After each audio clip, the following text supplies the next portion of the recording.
I'm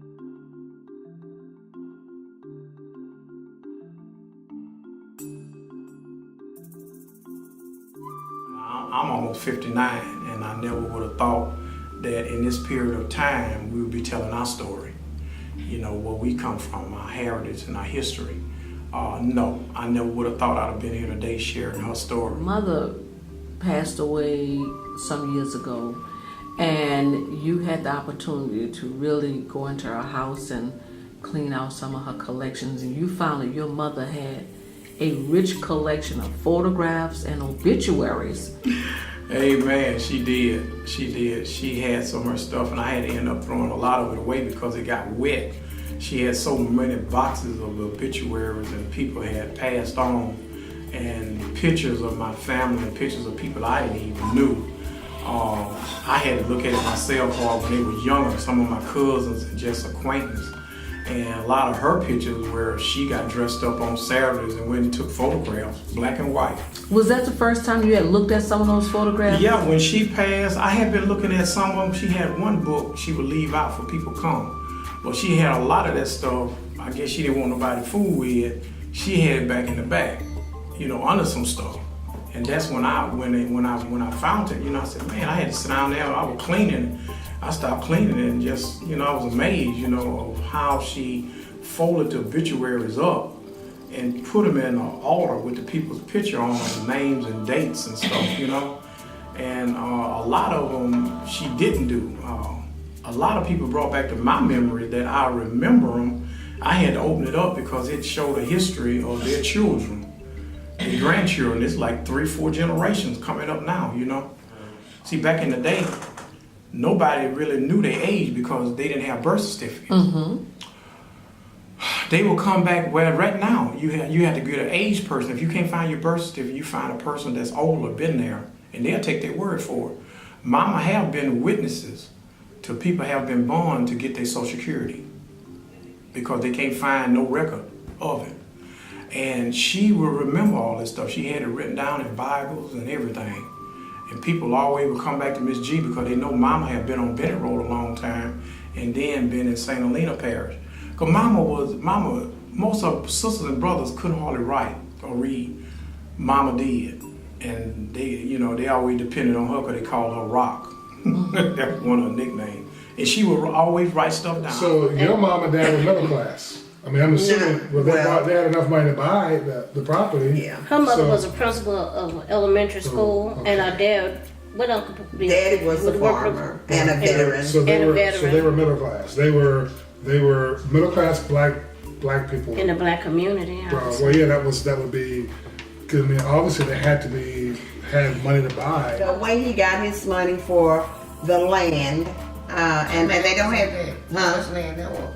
What? You said when he got the money for the land, you talking about? Well, he bought it in small amounts. Okay. And according to the courthouse records, he may have bought, I'm just going to say maybe 10 acres with 2 horses, 3 cows, 4 pigs, and 2 chickens. Mm-hmm. You know. My grandfather was And what is his name for the camera? Reverend Samuel Pitts. He pastored various churches because in the AME church you do get moved around a lot. But Black Creek AME Church was one of the last churches that he pastored. He was at Pipkin Chapel, Mount Everett AME Church, and I think he was at Venerable. But those are just a few.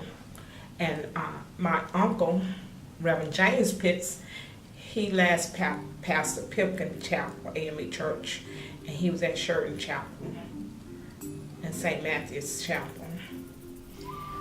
And I want to turn the attention to you for a moment. In June the 26th, 2015, I published an article on my blog page entitled Preserving Our History in Tangipahoa and St. Helena Parishes, Louisiana, Civil Rights Case in Mount Pia. I just want to read what the subject says. It says, the Civil Rights Louisiana racial matters involving unknown subject. 2, unknown object thrown at a school bus windshield, LA Highway 43 near Rocky Hill School, Mount Peel, Louisiana, August the 17th, 1964, by car driven by white boys, bus operated by a Negro driver. And that document came from the Department of Justice files, the Civil Rights Division.